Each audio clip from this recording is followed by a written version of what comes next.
കാർഷിക പാരമ്പര്യം വിളിച്ചോതി അങ്ങാടിപ്പുറം ശ്രീ തിരുമാന്താംകുന്ന് ഭഗവതി ക്ഷേത്രത്തിൽ വലിയ കണ്ടം നടിയൽ യജ്ഞം നടന്നു.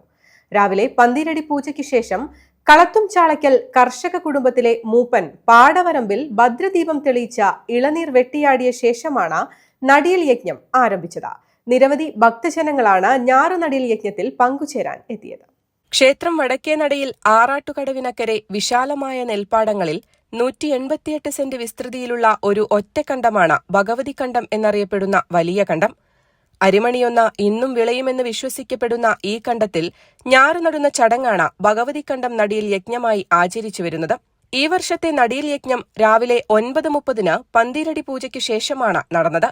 ക്ഷേത്രത്തട്ടകത്തിലെ കളത്തും ചാളയ്ക്കൽ കർഷക കുടുംബത്തിലെ മൂപ്പൻ വരമ്പത്ത് ഭദ്രദീപം തെളിയിച്ച ഇളനീർ വെട്ടിയാടിയ ശേഷം ഒരു മുടി ഞാറ് ആദ്യ നടിയലിനായി ദേവസ്വം പ്രതിനിധിയെ ഏൽപ്പിക്കുകയും ദേവസ്വം പ്രതിനിധി ആദ്യ നടിയൽ നിർവഹിക്കുന്നതോടുകൂടി കണ്ടത്തിനു ചുറ്റും വരമ്പിൽ കാത്തുനിൽക്കുന്ന ആബാലവൃദ്ധം ജനങ്ങൾ കണ്ടത്തിലിറങ്ങി നടിയൽ യജ്ഞത്തിൽ പങ്കുചേരുകയും ചെയ്തു.